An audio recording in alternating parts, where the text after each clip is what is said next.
Sus ojos, que deberían estar cerrados, que yo mismo había cerrado esa tarde, me miraban con una expresión que no pertenecía a ningún rostro humano.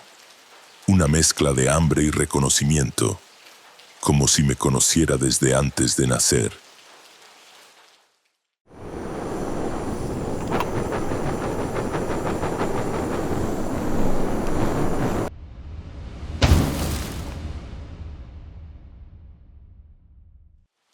Hay trabajos que te marcan la piel y hay trabajos que te marcan el alma. Yo llevaba casi 4 años como auxiliar en el servicio médico forense de una ciudad del centro del país. No voy a decir cuál, no porque tema represalias, sino que prefiero mantener el anonimato. Mi labor era sencilla en teoría: recibir los cuerpos, registrarlos, trasladarlos a las gavetas correspondientes y mantener el área en condiciones. Sonaba clínico, casi mecánico, y durante los primeros 2 años así lo fue. Uno aprende a desconectarse, a ver los cuerpos como objetos, como expedientes de carne que esperan su turno para ser examinados, identificados y entregados a sus familias. Pero hay noches que rompen esa barrera. La noche del 12 de septiembre comenzó como cualquier otra, turno nocturno, de las 10 de la noche a las 6 de la mañana.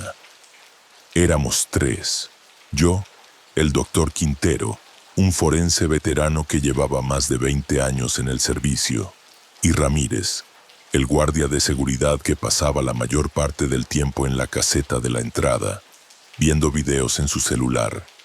El edificio era viejo, construido a finales de los 60 con esa arquitectura funcional que priorizaba la eficiencia sobre la estética.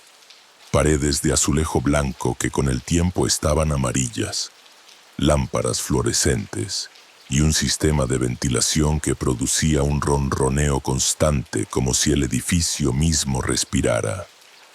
La morgue propiamente dicha estaba en el sótano, 3 salas de refrigeración con capacidad para 40 cuerpos cada una. Esa noche teníamos 17 ocupados. La mayoría eran casos pendientes de autopsia. Algunos llevaban días ahí, esperando que algún familiar apareciera a reclamarlos. A la medianoche, el doctor Quintero terminó su última autopsia del día. Un hombre de unos 39 años encontrado en un terreno baldío. Causa de muerte: traumatismo cráneoencefálico. Probablemente un asalto que terminó mal. El doctor limpió sus instrumentos, se quitó los guantes y me dijo que iría a su oficina a redactar el informe. Me quedé solo en el área de refrigeración. Eso no era inusual. Pasaba varias horas cada noche en soledad, haciendo rondas, verificando temperaturas, asegurándome de que todo estuviera en orden. El silencio de la morgue tiene una cualidad particular. No es un silencio vacío, es un silencio lleno, como si el aire mismo estuviera saturado de algo que no puedes nombrar. Estaba revisando el registro de la sala 2 cuando lo escuché por primera vez. Un golpe, seco, metálico, proveniente de algún punto detrás de mí. Me quedé inmóvil, en una morgue. Los ruidos tienen explicaciones lógicas. El sistema de refrigeración produce sonidos. Las tuberías se expanden y contraen. Los propios cuerpos, durante el proceso de descomposición, pueden generar movimientos involuntarios causados por la liberación de gases. Eso me dije. Seguí con mi trabajo. El segundo golpe vino 30 segundos después, más fuerte, más definido, y esta vez pude ubicar su origen: la gaveta número 23. Caminé hacia ella. Mis pasos resonaban contra el piso de concreto pulido. La gaveta 23 contenía el cuerpo de una mujer de aproximadamente 60 años, ingresada esa misma tarde. Muerte natural según el reporte preliminar, paro cardíaco. Su familia vendría a recogerla al día siguiente. Me detuve frente a la gaveta. El acero inoxidable reflejaba la luz de los fluorescentes de manera distorsionada. Podía ver mi silueta alargada, deformada, como si fuera otra persona observándome desde el otro lado del metal. Esperé. 1 minuto, 2. Nada. Solté el aire que no sabía que estaba conteniendo. Los gases, me repetí. Es normal. Sucede todo el tiempo. No hay nada de qué preocuparse. Di media vuelta para regresar a mi escritorio. Y entonces vinieron los golpes. No uno, no dos. Una sucesión de impactos violentos contra el interior de la gaveta, como puños estrellándose contra el metal, como alguien desesperado por salir. El corazón se me trepó a la garganta. Me giré lentamente. Los golpes continuaban, rítmicos, insistentes, cada vez más fuertes. Pensé en despertar al doctor Quintero. Pensé en llamar a Ramírez. Pensé en salir corriendo y no volver nunca. Pero algo me mantuvo ahí. Quizá la necesidad de encontrar una explicación racional. Quizá esa curiosidad morbosa que nos hace mirar los accidentes en la carretera. O quizá, y esto me cuesta admitirlo, algo me estaba llamando. Caminé hacia la gaveta. Los golpes se detuvieron cuando mi mano tocó el asa. El silencio que siguió fue peor que el ruido. Un silencio expectante, como si algo del otro lado estuviera conteniendo la respiración, esperando a que yo abriera. Tiré del asa. La gaveta se deslizó hacia afuera con ese sonido característico de los rodamientos metálicos. Estaba vacía, completamente vacía. La bandeja de acero donde debería estar el cuerpo de la mujer no tenía nada, ni siquiera la sábana que la cubría. Solo el metal frío y limpio, como si nunca hubiera habido nadie ahí. Sentí que el suelo se movía bajo mis pies. Eso no era posible. Yo mismo había colocado el cuerpo ahí hacía apenas 4 horas. Había verificado el registro. Había cerrado la gaveta. Había escuchado el clic del seguro. Revisé las gavetas adyacentes. Todas contenían sus respectivos ocupantes. Solo la 23 estaba vacía. Subí corriendo las escaleras. El doctor Quintero estaba dormido en su silla, con un vaso de café frío sobre el escritorio y el informe a medio terminar en la pantalla de su computadora. Lo desperté sacudiéndolo del hombro. Doctor, tiene que venir. Hay un problema. Se incorporó sobresaltado con esa expresión confundida de quien es arrancado de un sueño profundo. ¿Qué pasa? La gaveta 23, el cuerpo de la mujer, no está. Me miró como si estuviera hablando en otro idioma. ¿Cómo que no está? Desapareció. La gaveta está vacía. Bajamos juntos. El doctor caminaba con esa calma forzada de quien no quiere mostrar alarma, pero ya la siente crecer en el pecho. Llegamos a la sala de refrigeración. La gaveta 23 estaba cerrada. La dejé abierta, dije. Se lo juro, la dejé abierta hace menos de 2 minutos. El doctor Quintero me lanzó una mirada que no supe interpretar. ¿Duda? ¿Preocupación? ¿Miedo? Abrió la gaveta. El cuerpo de la mujer estaba ahí, exactamente donde debía estar, cubierto con la sábana verde del servicio, inmóvil, inerte, como cualquier cadáver. Está aquí, dijo el doctor con un tono que intentaba sonar tranquilizador, pero que tenía un borde de nerviosismo. Mira, está aquí. Quise responder.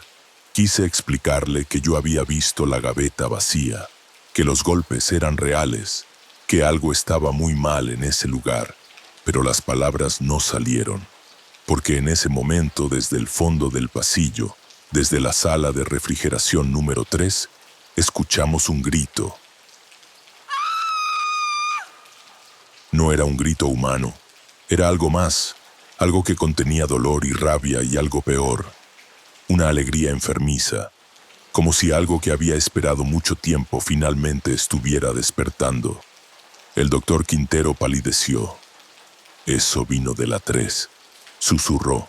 La sala 3 era donde guardábamos los cuerpos más antiguos, los que nadie reclamaba, los que esperaban la fosa común. Ninguno de los dos quería ir, pero ninguno de los dos podía quedarse sin saber. Caminamos por el pasillo. Nuestros pasos hacían eco en las paredes de azulejo. Las lámparas fluorescentes parpadeaban de manera intermitente, proyectando sombras que parecían moverse por cuenta propia. La puerta de la sala 3 estaba entreabierta.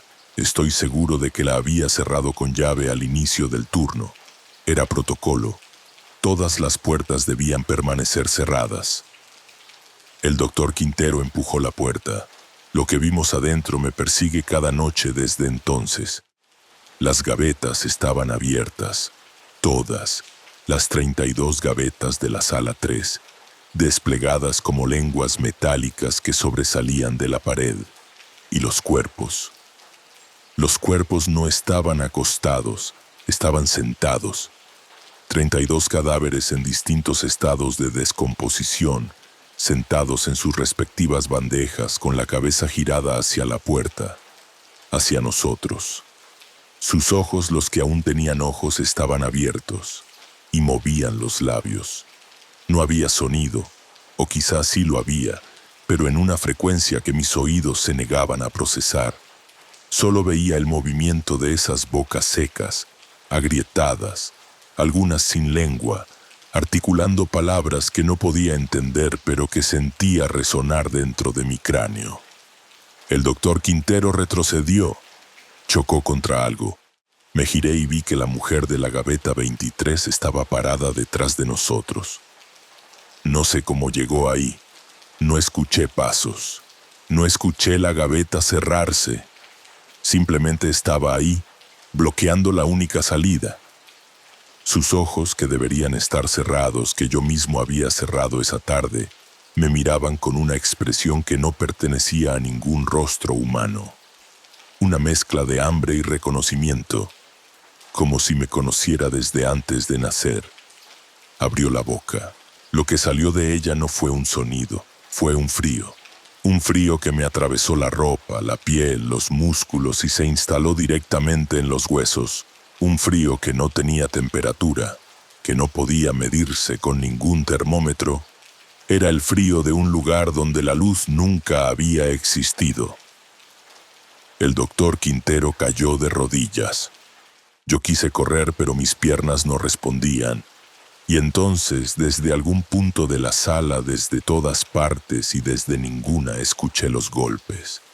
Los mismos golpes que había escuchado antes, pero ahora venían de múltiples gavetas, de las paredes, del techo, del piso, como si todo el edificio estuviera latiendo, como si la morgue misma estuviera viva y estuviera despertando. En la morgue se escucharon golpes desesperados desde una gaveta. Al abrirla estaba completamente vacía. Esa frase apareció en mi mente con una claridad absurda, como si alguien la hubiera escrito directamente en mi cerebro, como si fuera una advertencia que llegaba demasiado tarde. Lo que recuerdo después son fragmentos: la alarma de incendios activándose sola, los aspersores del techo liberando un líquido que no era agua, Ramírez gritando desde algún lugar lejano, el rostro del doctor Quintero congelado en una expresión de terror absoluto mientras la mujer de la gaveta 23 se inclinaba sobre él. Y esa voz que no era una voz, que no usaba palabras, que se comunicaba directamente con la parte más primitiva de mi cerebro. Los cuerpos no estaban apagados, nunca lo estuvieron, solo esperaban. Desperté en el estacionamiento. Eran las 6:42 de la mañana. El sol ya había salido. Estaba acostado sobre el asfalto, con la ropa empapada en sudor y un dolor de cabeza que parecía querer partirme el cráneo en dos. No recuerdo cómo llegué ahí. No recuerdo haber subido las escaleras, haber cruzado el edificio, haber salido por la puerta principal. Pero estaba vivo. El doctor Quintero también sobrevivió. Lo encontraron inconsciente en su oficina, sin ningún recuerdo de lo sucedido después de la medianoche.